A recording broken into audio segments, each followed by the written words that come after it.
Сәлеметсіздер ме, құрметті әріптестер? Біз оқушымен кері байланысты қалай алуға болады? Тез аз уақыттың ішінде, балалармен кері байланыс жасау, үй тапсырмасын тексеру, бір тақырыпты өткеннен кейін баланың меңгермегендігін қалай білуге болады? Ол үшін бізге интернет керек. Googleға кіреміз де quiz.com деп жазамыз. Quiz.com.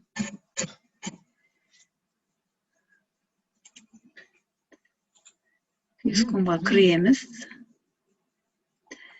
Мен тіркеліп тұрғаннан кейін бірден кіріп кетті маған. Сіздер Google-ден кірген кезде email немесе Google аккаунттарыңызбен кіресіз. Сол кезде сіздерге пошталарыңызға, электрондық пошталарыңызға мынандай хат келеді. Мен 9 сәуірде тіркелген хатым бар. Сонды бірден көрсете салайын. Міне. Осылай кіресіздер, өздеріңіз Google аккаунттарыңыз бойынша. Кіргеннен кейін жалғастырамыз. Келесі басамыз. Вот, міне жаңа ашылды міне. Мынау сіздің Quiz.com-дағы негізгі бетіңіз. Енді қарайық. Бұл кітапхана, сіздің кітапханаңыз. Бұның ішінде сіздің жасалған тесттеріңіз, тжб-ларыңыз, бақылау жұмыстарыңыздың барлығы сақталып тұрады. Тек қана осы Quiz.com-ға тіркеліп кірген кезде аккаунт пен паролыңызды ұмытпасаңыз болды. Бұны неше жыл қолдануға болады. Келесі мынау есептер нәтижесін көру үшін беріледі. Міне. Баланың орындағанын. Енді бізден сіздерге келесі мынау класстарға жіктеп қоясыз. Бөлек А, Б деп 9-шы сынып деп тұр. Мынаны басқа әріптестеріңізбен бөлісуге де болады. Немесе басқа бір папкаға сақтап, жинақтап, сол басқа бір химик, биологтармен ауысуға да болады. Енді тест құрастырып көрейік. Плюс дегенді басамыз. Сол мына жерде ол қай сынып екенін жазамыз. Биылғы жылы менде.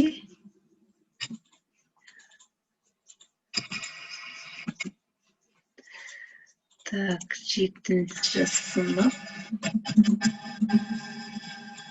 Биылғы жылы 7-ші пәнді жазамыз. Сыныбымен 7-ші сынып. Табиғат деп қояйын. Оны менде физика пәні бойынша. Әрбір пәннің бөлімі түрінде математика, ағылшын, химия, биология, пофиг деген, іздеу деген батырмасы бар. Соған басып, кез келген пән, биология деп бассаңыз, жазсаңыз, той жерге сізде бүкіл басқа бір әріптесіңіздің құрған дайын тестін алуға болады. Өзіңізге ұнаса қолданасыз, ұнамаса, онда өзіңіз жаңадан орналта бересіз. Соны келесіні басамыз. Келесіні бастық, міне 7-ші сынып табиғат деген тақырыпқа. Бөлімі физика деп тұр міне. Енді қарайық, мынау бізде тест тапсырмаларын бір сұрақ береді, ауысыды. Жауаптарын орындаймыз.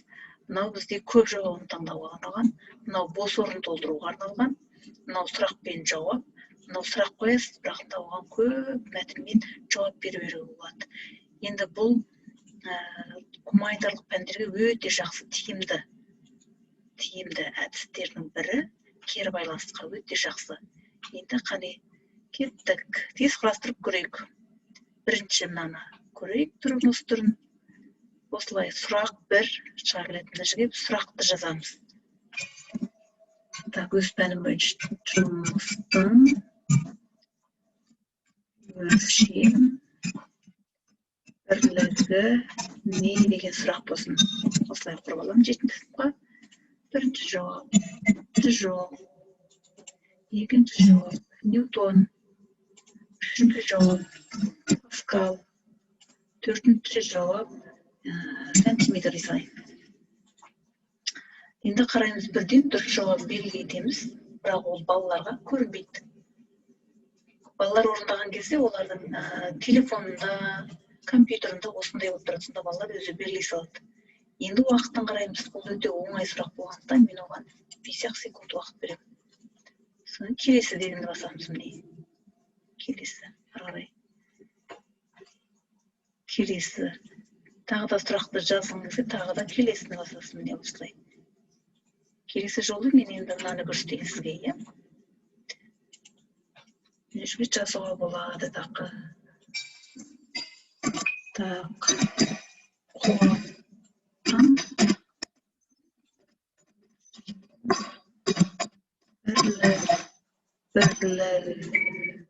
бірлігін жазыңыз деймін. Қуаттың өлшемділігін жазыңыз дейді. Так, енді мына жерге бала өзінің жауаптарын жазады. Немесе мен шыққан тағы да қосымша жауаптарын жазбаймын. Негізгі халықаралық қуаттың халықаралық бірлік жүйесіндегі өлшем бірлігін жазыңыз дейді. Так, ватт, киловатт, мегаватт, немесе жыл дейсіз. Дұрыс жауап не дейді? Бірақ мен ол дұрыс жауапты белгілемеймін, бала өзім бізақ етіп жазады. Белгілейді қайсы дұрыс екенін. Енді мен бұғанда бір 5 секунд беремін, өйткені бұл оңай сұрақтардың қатарына жатады. Келесін деп басамын. 2 сұрақ құрылды. 10-15-20 сұраққа дейін құра беруге болады. Мына жерге математикалық өрнектерді де жазуға болады. Барлық мүмкіндіктер қарастырылған жаңа білдіңіз. Енді не істейміз ары қарай? Бәрі құрылып бітті, дұрыс жауабын бердік, уақытын белгіледік. Енді міне келесі дегенді басамыз. Яғни стелінді деген сөз, иә? Енді біз мына жерге қазақ дегенді таңдаймыз. Қазақ.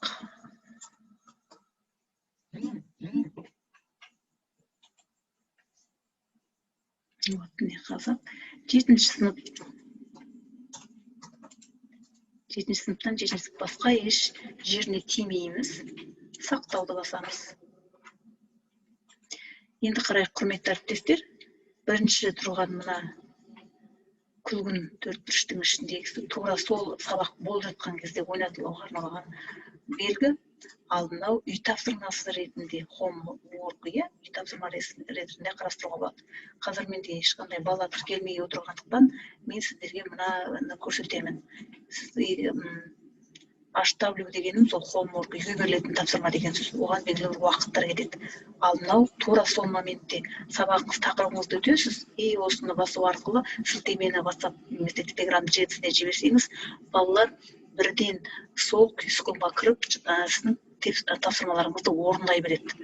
Ол балалар орындай бастағанда сіз осы жерден компьютеріңізді өшірмейсіз, кәдімгі бақылап қарап отырасыз. Сонда балалар өте қызықты ойнайды. Мына жерде балалардың қызығушылығын көрсеңіздер, ерекше мен өзім сондай жақсы бір энергия алған балалардың жұмыс істеу барысында. Енді мен сіздерге мынаны көрсетейін, өйткені қазір уақытта менде оқушылар отырған жоқ.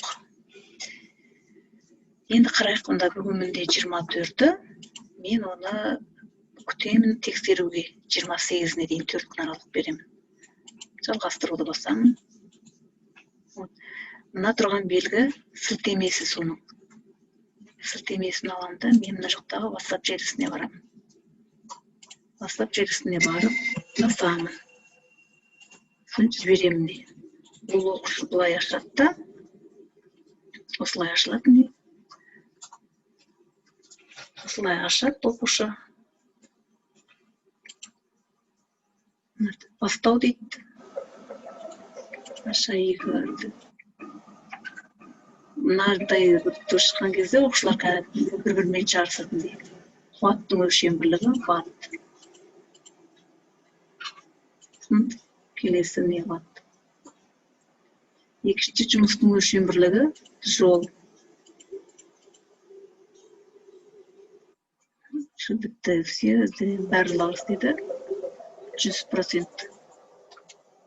Осылай шығады. Оқушылардың істеп отырғанын сіз кәдімгідей өзіңіздің компьютеріңізден көре аласыз. Енді мен сіздерге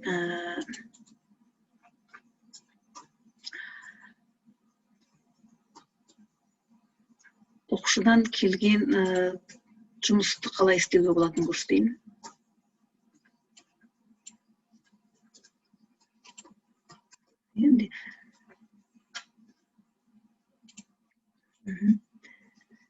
Енді мына жерде міне осыны есеп беру отчеті, осыны басамыз.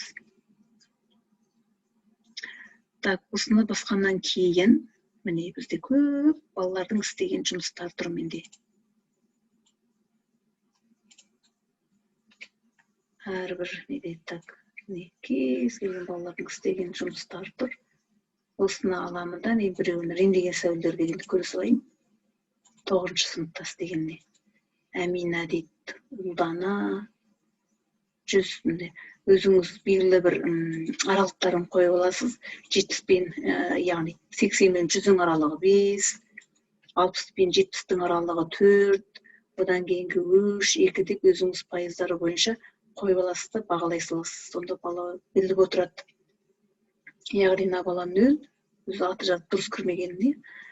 Міне 25, 3 деген сөз міне 50, 3, 53, міне 75-тен жоғары қарай 4, міне Ақжан, Темірлан, осылай, осылай көріп белгілеп аласыз дәптеріңізге. Немесе сұрақтар бойынша көресіз, міне қай бала қай сұрақтан қателесті. Соны дәптеріңізге түртіп аласыз да, немесе тура сол моментте Telegram желісі арқылы, тест арқылы қайта бір тексеріп жүргенге болады, немесе түсіндіріп жүргенге болады. Немесе барлық мәліметтерді міне көшіріп алып, жүктеп алып, оны сол Telegram желісіне жіберуге де болады. Сонда балалар өздерінің қай жерден қателескенін көріп, келесі сабақта сонымен қорытынды жасауға да болады. Өте жақсы мүмкіндіктер берілген. Бұлай көре салуға да болады міне. Гол дейді, қайсы ең бірінші жақсы жұмыс жасаған балалар. Қандай сұрақтан қате жіберді, бүйтіп үстіне бассаңыз, бәрі көрініп тұрады міне. Осы арқылы балалармен кері байланыс жасауға болады. Балалар да риза. Өзім қолданғанымда бірінші рет сондай бір жақсы бір энергия алдым балалардың. Бұны жай пәнге ғана қолданбай, сынып сағатына да қолдануға болады. Құрметті әріптестер, осы мен сіздерге айтайын дегенім, барлығын түсінікті, өте жақсы мүмкіндіктері берілген, өте тез арада тез нәтижеге қол жеткізе аласыз. Назарларыңызға рахмет.